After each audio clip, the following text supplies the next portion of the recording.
Hi, very good morning to you. I may have seen thousands of films in last 25 years or so, but the one film which left the indelible print on my psyche was Godfather. Godfather film was based on a novel of the same name, Godfather, by Mario Puzo. And I read that novel when I was just 19, and later on a film was made, Godfather, and not only Godfather, but there was sequel as well, and Godfather 2 and Godfather 3.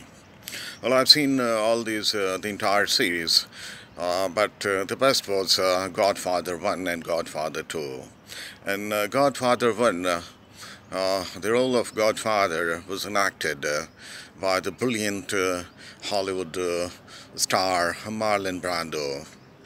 Marlon Brando, as you know, was half Italian, half American. He came from Italy to settle in the land of dreams, US. And the role of Godfather, the Mario Puzo, or who later on became the Don Corleone of Sicily, Italy, rose from nowhere, and well, he was fighting to save his family. He was fighting to save his life, and he became what he became, the Godfather. There are very few actors who can leave the role which needed so much of emotions, and well, that was Marlon Brando for you, one of the finest actors that the Hollywood ever produced. And not only Marlon Brando, in fact, there was another role of his son, Michael Corleone, who was in Navy, and when his father, Don Corleone, was attacked, he took the mantle and became the Godfather. The Don Corleone, or the Marlon Brando, always loved his youngest son, Michael, the most, because he knew that Freddie, his eldest son, is an angry man, not fit to be the Godfather, and he wanted to protect Michael. But when Michael came to see his father, who was attacked by his adversaries, he took things in his own hand. He protected his father. He protected his family.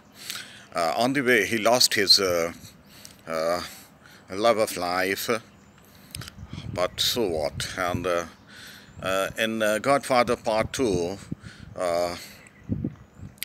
Michael full-fledgedly becomes the new Godfather, and his motto in life was to protect the underprivileged, to protect his family and protect the people who stood by him, who believed in him, and who needed an Ansel Guardian, who needed a friend, who needed a mentor. So he supported all of them.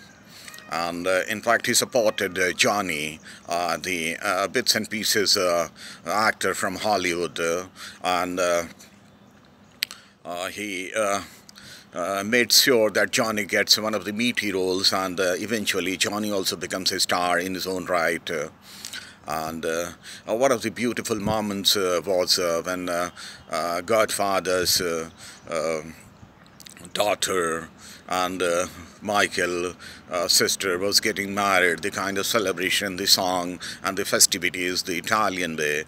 It was unforgettable. And eventually, the Freddie is killed by his the other families, and Michael takes the retribution so beautifully.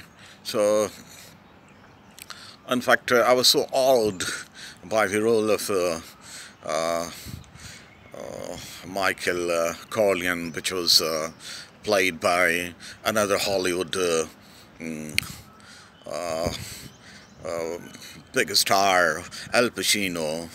And in fact, it was very difficult to say, I mean, who played the role of Godfather well?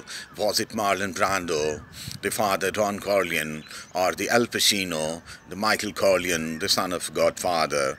But both were just supremely awesome in their roles. And if you get a chance to see that film, you must see. And and if you have read the novel Godfather by Mario Puzo, well, that will be like an icing on cake, because you'll be able to correlate every event. Godfathers really are very extraordinary characters. They stand for underprivileged, they stand for have-nots. They're kind of